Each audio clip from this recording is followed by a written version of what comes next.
On the morning they unveiled their luxurious lakeside establishment, with photographers snapping away and executives toasting their success, I stood among the crowd wearing my biggest grin. Not because I admired what these homeowners had constructed along my waterfront, but because I knew that within 7 months I'd be liquidating the entire operation from beneath their feet for a sum reaching into the hundreds of millions. My first glimpse of Clearwater Bay felt like stepping into one of those serene landscape paintings you'd find adorning a doctor's waiting room.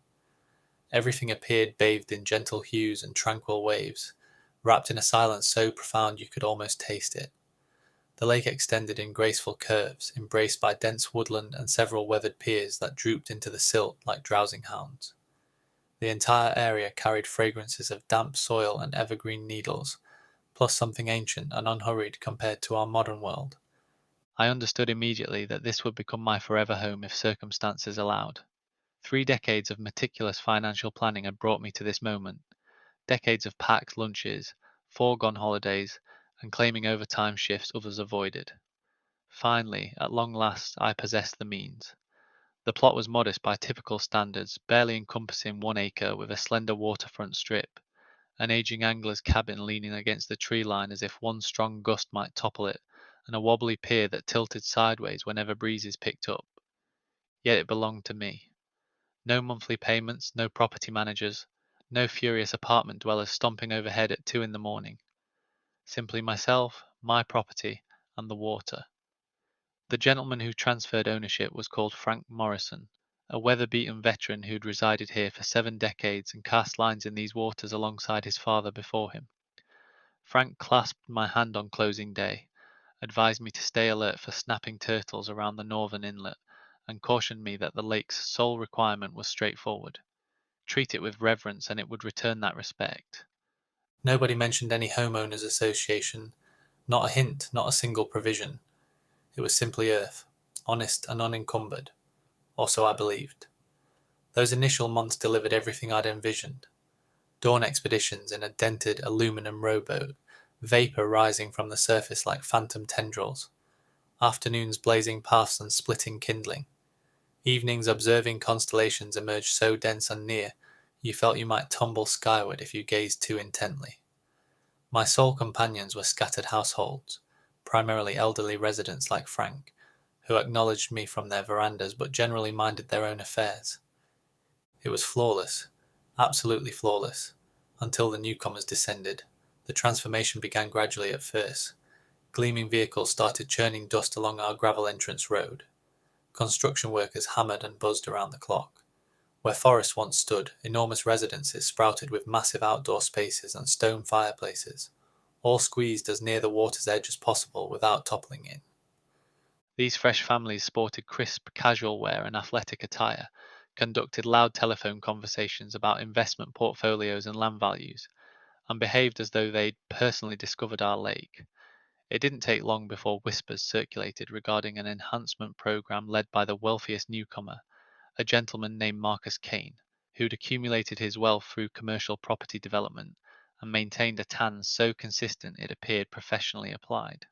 Before any of us grasped what was happening, documentation began circulating, polished with business logos and filled with diplomatic language about safeguarding our mutual treasure and maintaining the splendor of golden waters for coming generations. I studied the legal text twice, then 3 times. Their proposal involved establishing a homeowners association, the Golden Waters HOA, complete with standard features, required fees, voting power proportional to property dimensions, rigid rules governing everything from barrier heights to postal box colors, and most significantly, the declaration that the lake itself would become shared property under HOA oversight. Initially I chuckled. The concept was ridiculous. My title and the deeds of long-time families contained no reference to any HOA, much less surrendering lake control to anyone. The notion that you could simply declare a natural lake community property through a few signatures seemed like something from a terrible television drama. I declined to sign. The other long-time residents did likewise, at least those still paying attention, but our objections proved meaningless. Marcus and his associates had been working behind the scenes, collecting signatures from newcomers who now outnumbered us. Thanks to an obscure provision buried within the original township charter, if a supermajority of lakefront property owners approved an association, It could be enforced retroactively across the entire lakeside community. They possessed the numbers, they had the attorneys, they had the audacity. My first Golden Waters welcome package arrived 2 weeks later, a glossy folder crammed with regulations, payment schedules, and a cheerful message informing me that my yearly dues would total $3,200 and that my involvement was both anticipated and valued. I fed it directly to my wood stove.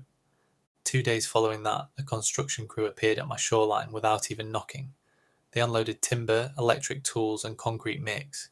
I charged outside, demanding to know their intentions. One worker, barely past adolescence, shrugged and explained they were installing a community fishing dock and public recreation area to improve resident lake enjoyment on my land, without authorization. I contacted the township. They redirected me to the county. The county claimed it was a private dispute and I should resolve it through my homeowners association. The following week, they erected a garish wooden placard right beside my original dock: Golden Waters Lakefront Park, residents and guests only. It felt like a nightmare unfolding in slow motion. My first penalty notice arrived shortly after, attached to my front door with blue masking tape like a passive-aggressive present. $500, failure to maintain shoreline vegetation per HOA standards. Never mind that I'd lived here peacefully for months without problems.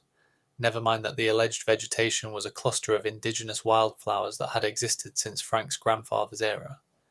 When I phoned the HOA office, a pleasant young woman informed me that all lakefront properties were subject to new aesthetic requirements, designed to harmonise the waterfront experience. I asked who authorised them to enter my property for inspection purposes. She placed me on hold. Upon returning, her tone became clipped and businesslike. "You'll need to direct any legal challenges to our compliance department," she said before disconnecting. I attempted reasoning with my new neighbours. I tried explaining that the lake wasn't theirs to partition and pave like a shopping centre. Some listened courteously. Most nodded agreeably and immediately returned to planning lakeside wellness retreats and evening gatherings beneath the stars. The land meant nothing to them. It represented status, branding, making their vacation property social media ready regardless of cost. I tried ignoring the situation, tried concentrating on my own small piece of tranquility, but conditions kept deteriorating. Weekly, another violation arrived. Another fine, another condescending email reminding me that my continued non-compliance might result in escalated enforcement measures, including liens and legal remedies. Then at the quarterly community meeting, Marcus Kane made his major announcement. Golden Waters wasn't merely constructing a community centre, he declared with the self-satisfied smirk of someone revealing their master plan's final component. They were building a small community restaurant directly on the western shore, a magnificent space for celebrations, gatherings, and lakeside functions, a boost to property values, a gift to future generations. There was just one minor complication. The restaurant site sat directly adjacent to my land, right next to my weathered dock and my crumbling fishing cabin, and my stubborn, unwelcome presence. I sat there, hands folded, remaining silent. The audience applauded. They marveled over architectural drawings projected onto a massive screen, complete with rustic timber construction and stone fire features, and an expansive lawn that, judging by the scale, would consume most of the western shore. Nobody questioned what this would do to the lake itself. Nobody asked who would fund the new access roads, the utility upgrades, the constant stream of event guests driving through our narrow gravel lanes. And nobody asked how exactly the HOA had managed to claim shoreline ownership at all. I realised, sitting there under the flickering fluorescent lighting, that I wouldn't win this fight through protest or angry correspondence, not through appeals to justice or logic. Number. If I was going to survive what was approaching, I needed to play an entirely different game. So I returned home, dusted off my old file cabinet, and began documenting every notice, every photograph of unauthorised construction, every fine, every email, every piece of litter deposited on my land. I took notes. I made duplicates. I researched everything possible about property law, easements, covenants, and public versus private waterways. I planted myself firmly and waited. Because if there was one lesson I'd learned over the years, it was that when powerful people become greedy, they almost always overextend themselves. And when they do, all you need is to be standing there with the correct document at the right moment to watch their entire empire collapse. At first I thought perhaps I'd misunderstood. Maybe when Marcus Kane announced the community restaurant, I had allowed my skepticism to cloud my judgment. Maybe it truly would be a simple meeting hall, a venue for Sunday gatherings and charity fundraisers they kept promising. I wanted to believe this. I genuinely did. But my illusions shattered approximately 3 weeks after the community meeting, when the first excavators arrived and began carving deep, ugly wounds through the western shore. It began with a low rumbling at sunrise, the type that vibrated windows and woke you from your core. I stumbled onto my porch, wearing boots and a bathrobe, watching in horror as massive orange machines tore through the forest like it was tissue paper. Pines, oaks, maples, all uprooted and shoved into towering burn piles that smouldered for days. The old pathways vanished within the first week, replaced by churned mud and surveyor stakes that marched directly to my property boundary. I attempted calling the HOA office, but phones went to voicemail. I sent emails. I even drove to the gleaming new visitor centre they'd established by the main road, where a bubbly receptionist smiled through perfect teeth and instructed me to please direct all concerns to the Development Liaison Committee via written correspondence. It was like attempting to communicate with a brick wall wearing makeup. By the second week, the drilling commenced. They'd brought in pile drivers the size of small buildings, pounding steel supports deep into the ground to anchor what I now discovered would be not just a restaurant, but a 3-story dining complex with wraparound terraces and capacity for 500 patrons. I could feel each impact shudder through my skeleton, rattling dishes in my cupboards and sending flocks of terrified geese screaming across the lake. Debris began spilling onto my property. Broken lumber, fast food containers, beverage cans, even occasional hard hats. Workers tramped back and forth across my grass without acknowledging my presence. Multiple times I discovered strangers parking in my driveway to unload equipment. When I confronted them, they gestured vaguely toward the muddy wasteland where woods used to exist, and claimed they were with the project and had permission. Permission from whom? Certainly not from me. Each day brought fresh insults. Bulldozers carved deep trenches dangerously close to my dock, sending muddy water splashing across my foundation. Chainsaws buzzed from sunrise to sunset, chewing through anything that dared remain standing. One afternoon I returned home to find a portable toilet positioned squarely in my backyard, bright blue against the torn earth, like some kind of mocking monument. I relocated it myself, dragging it to the construction zone's edge with rope and several choice phrases shouted into the wind. Within an hour, a bright orange violation notice was slapped onto my door. Unauthorized relocation of HOA property. $250 fine. I stared at the paper for a long moment, then crumpled it and hurled it into the trash can so forcefully the lid popped off. The fines escalated after that. Failure to maintain construction debris per HOA aesthetic standards, $500. Non-compliance with noise reduction procedures, $300. Unauthorized obstruction of approved development activities, $750. It was absurd. It was Kafkaesque. The debris they were fining me for originated from their own construction site, blown across my land by the endless wind that now whipped through the clear-cut wasteland they created. I photographed everything, dozens, then hundreds of images, piles of discarded concrete bags dissolving into grey puddles on my shoreline, torn plastic barriers flapping like injured birds from my remaining tree branches, deep gouges in the mud where excavators had swung wide and crunched across my property line like it was a minor inconvenience. I sent the photographs to the HOA, to the county, even to the local news station. Nobody responded. Nobody cared. I tried speaking with Marcus directly once. It was a warm afternoon, the lake calm enough to reflect the ugly steel skeleton of the new dining complex. I found him supervising a group of contractors near what had once been a peaceful grove, now a cratered mess of rebar and churned earth. Marcus wore designer sunglasses and a polo shirt so bright it hurt to look at. I called out, trying to keep my voice steady, asking if we could speak privately. He turned, flashed that politician's smile he always wore, and clapped me on the shoulder like we were old friends. Hey buddy, he said, you should be grateful. This place is going to be the crown jewel of the county when we're finished. Property values are going to soar. You'll be able to sell that little shack of yours for a fortune. I stared at him, mouth agape. I don't want to sell, I said finally. His smile broadened. Everybody's got a price. You just haven't heard the right number yet. Then he turned away, barking orders at the workers like I was already forgotten. The propaganda campaign started around the same time. Glossy flyers appeared in mailboxes throughout the lake area, filled with photoshopped images of happy families kayaking on crystal clear water and laughing couples raising champagne glasses on manicured lawns. Golden Waters Resort, building a brighter future together, they proclaimed in cheerful fonts. The local newspaper ran a glowing feature about the development, interviewing Marcus and several of his associates about the economic benefits the resort would bring. New employment opportunities, tourism revenue, increased property values. Not a single word about the environmental damage, the loss of the forest, the destruction of the silence that had made the lake special in the first place. When they needed a villain for their narrative, they didn't have to search far. Some anonymous source leaked a quote painting me as an obstructionist and a selfish holdout, someone who refuses to embrace progress for the community's benefit. They never mentioned my name, but the implication was clear enough. Neighbours who used to wave now crossed the street to avoid me. Mothers pulled their children closer when I walked past.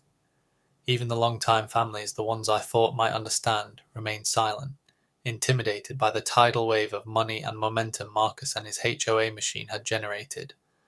I spent several nights seriously considering surrender, packing a bag, selling the land for whatever scraps they'd offer, and moving somewhere no one would ever find me again. But every time I contemplated it, I remembered Frank Morrison standing in the dust outside the old cabin, shaking my hand and telling me to respect the lake.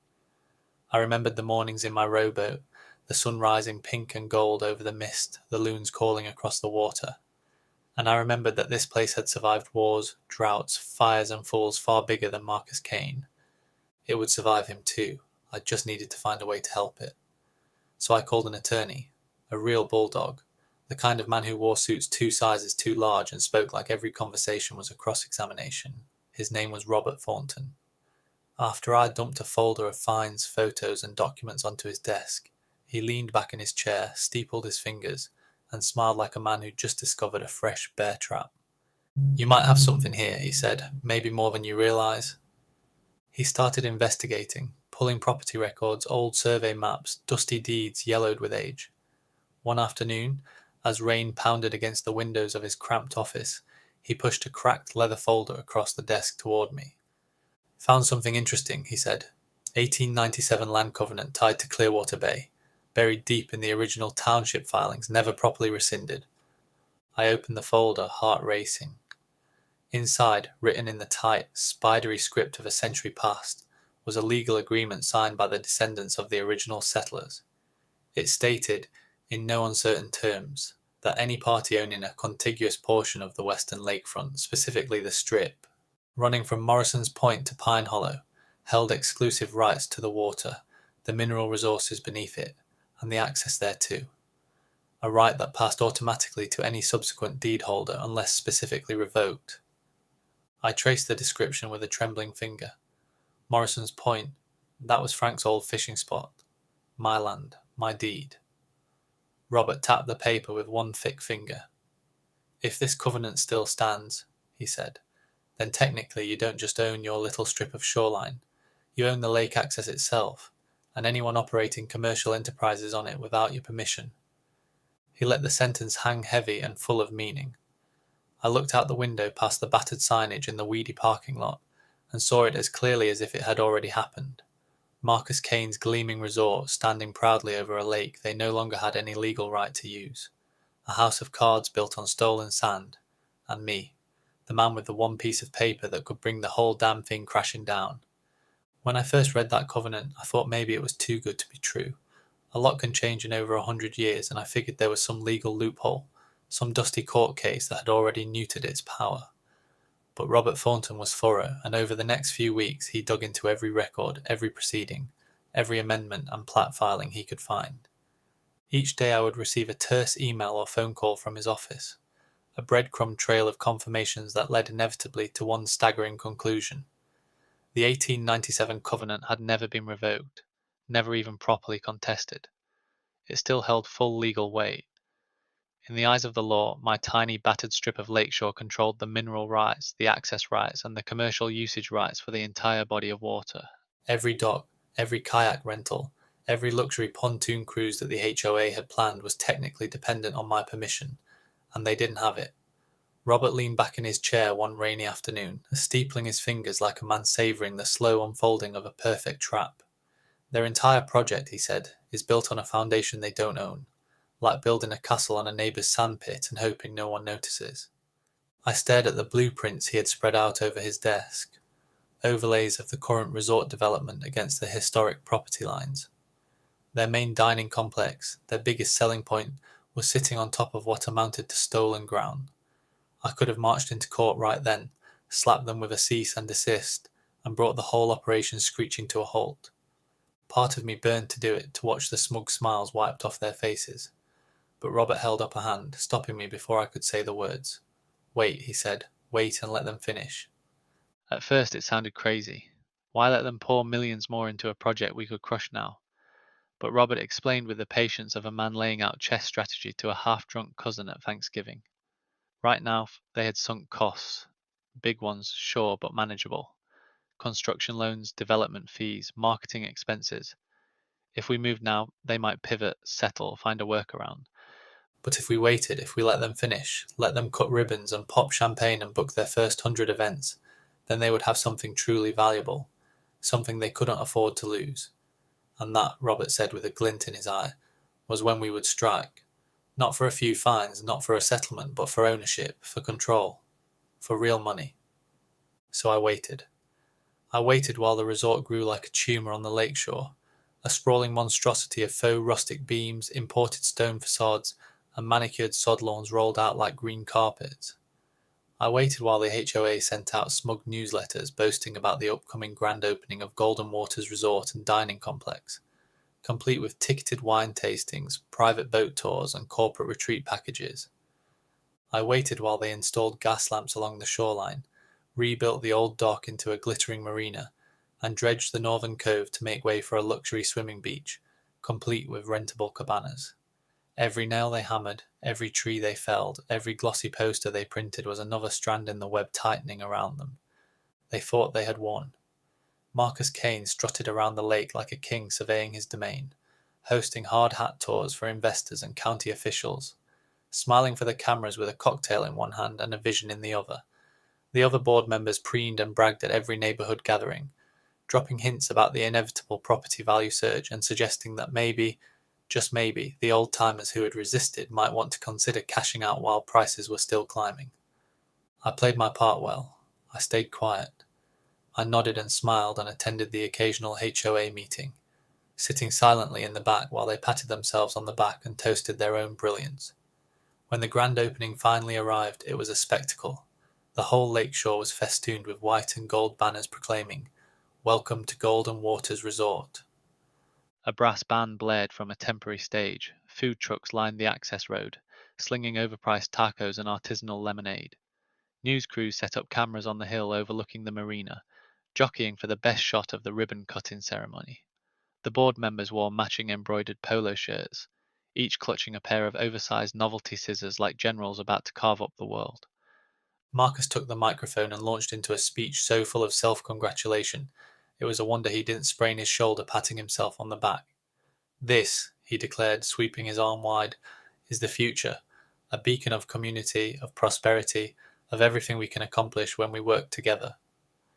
The crowd erupted in applause. I clapped too. I clapped until my palms stung.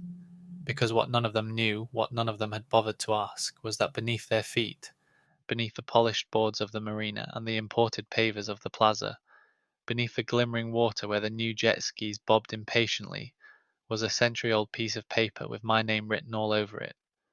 And that paper was about to become the most valuable document in the entire county. The legal filings were ready within a week. Robert worked with a team of property specialists, contract attorneys, and litigation experts to draft a package so airtight you could have sunk it to the bottom of the lake and it would still be dry a year later. Quiet title action to establish the full force of the 1897 Covenant, injunctions against commercial usage without landowner consent, challenges to every easement, every dock permit, every event license that depended on common access to the water. We filed them all at once, a coordinated barrage that hit the county clerk's office like a flash flood. Within days, word began to spread. The local paper ran a cautious article titled, "Legal Challenge Threatens Golden Waters Development," quoting anonymous sources and worried homeowners. Then the bigger outlets picked it up, and suddenly every real estate investor in the region had their eyes glued to Clearwater Bay. That was when the offers started coming in. At first it was whispers, back channel inquiries from law firms and shell companies trying to feel out whether I would consider selling my interest. Then came the real players, private equity groups specializing in distressed assets, regional hotel chains looking to expand, even a couple of national resort brands who smelled blood in the water. They understood what the HOA still refused to believe, that I controlled the lake. Without my consent, their glittering new resort was a dead mall waiting to happen, a ghost town before it even opened its books. I played it cool. I told Robert to hold off on answering anyone right away. Let the rumours swirl, let the tension build, let the price climb. Behind the scenes, a bidding war took shape, quiet but fierce, like sharks circling a wounded seal. Each week brought a new letter of intent, a new set of proposed terms, each one sweeter than the last. 7 figures became 8. 8 threatened to become 9. It was dizzying. It was intoxicating. It was terrifying. Meanwhile, the HOA blundered forward, blissfully unaware. They hosted their first lakeside wedding complete with fireworks that scattered flocks of geese halfway to the next county. They threw a taste of the lake food festival that left my property coated in plastic cups and crushed paper plates. They launched boat rental services, yoga retreats, wine cruises, and a summer concert series featuring aging rock bands that shook the windows of my cabin late into the night. And all the while, every dollar they made, every photo they posted, every review they solicited online was another nail in their own coffin. Proof that they were operating a full-scale commercial enterprise on a lake they didn't legally control. I kept my head down. I kept my mouth shut. I kept my camera ready, documenting every event, every unauthorized construction, every instance of trespass and environmental disruption.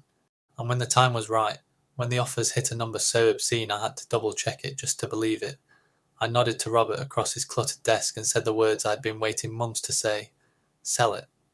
Because sometimes the best revenge isn't a dramatic courtroom scene or a righteous speech. Sometimes the best revenge is cashing a check so big it makes your hands shake and walking away, while the empire built on your stolen land crumbles into dust behind you. The offer I finally accepted came from a national resort conglomerate, the kind whose properties had their own branded bathrobes and valet-only parking lots. They wanted Clearwater Bay bad. Not just the resort the HOA had cobbled together, but the lake itself. They saw what Marcus and his merry band of HOA marauders could never understand. The true value wasn't in some gaudy dining complex or overpriced boat rentals. It was the water. It was the control. It was the rights that I held tucked neatly under a signature penned in 1897. When I signed the final paperwork, sitting in Robert Thornton's cramped office surrounded by witnesses and notaries, and enough legal documents to fill a fireproof vault, it still didn't feel real.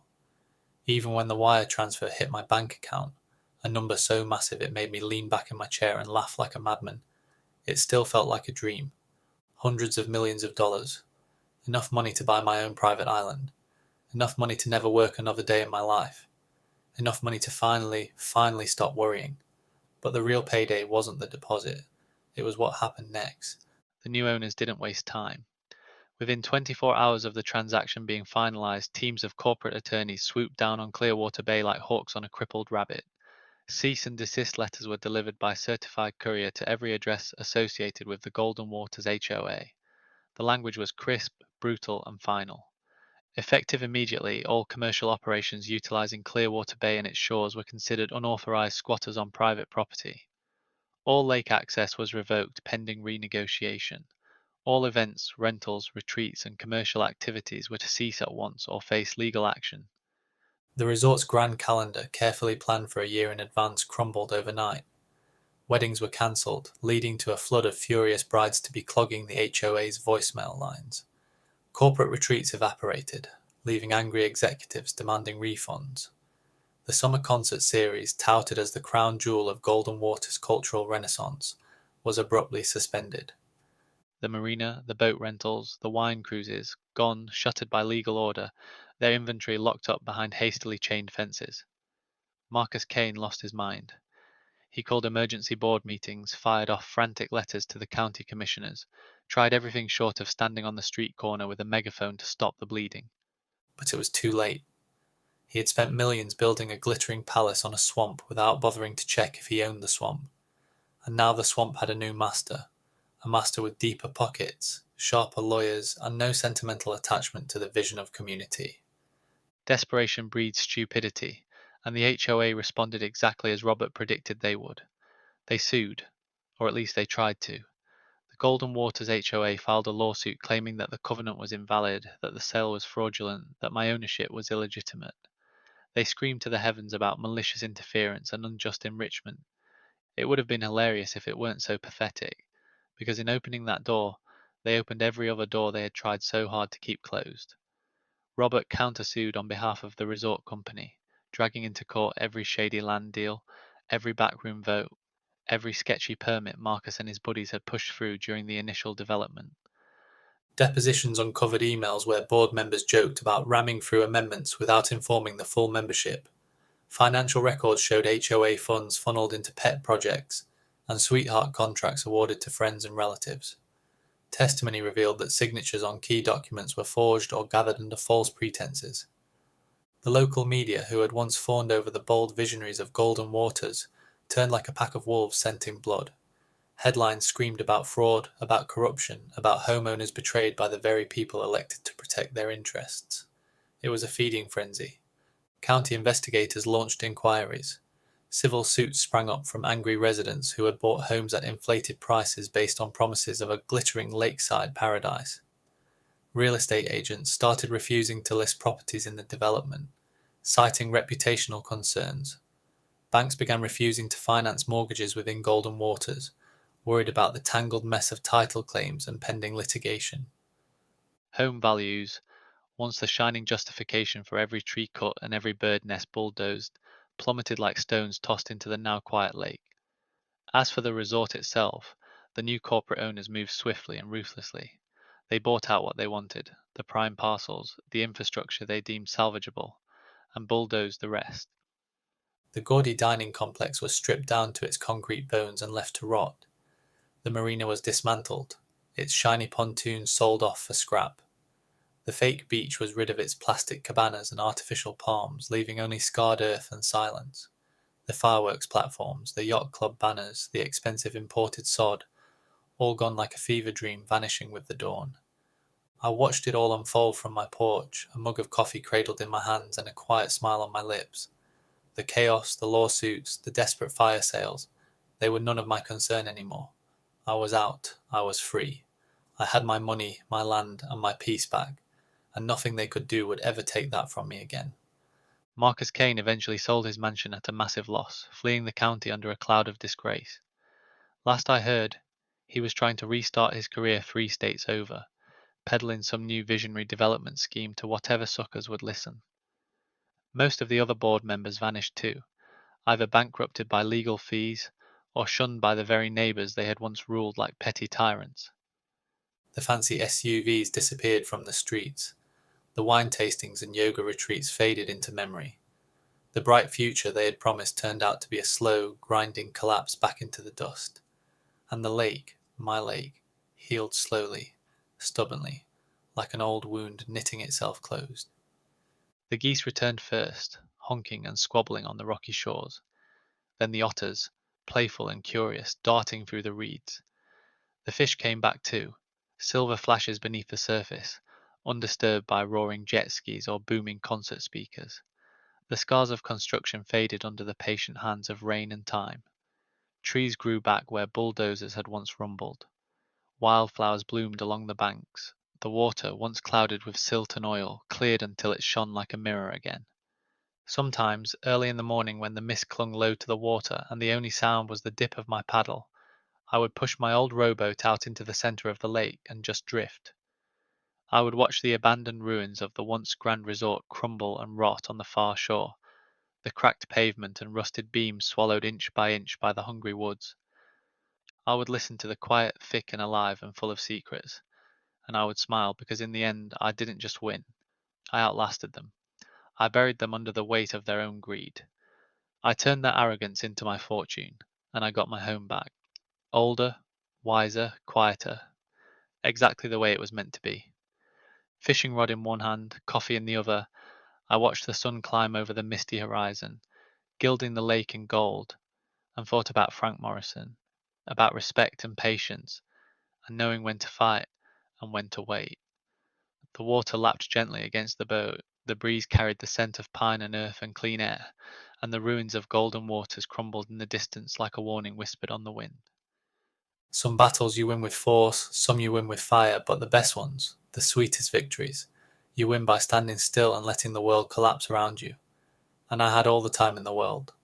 If this incredible story of patience, justice, and the ultimate triumph of the underdog moved you, please like and subscribe for more powerful stories of standing up to corporate greed and finding justice when all seems lost.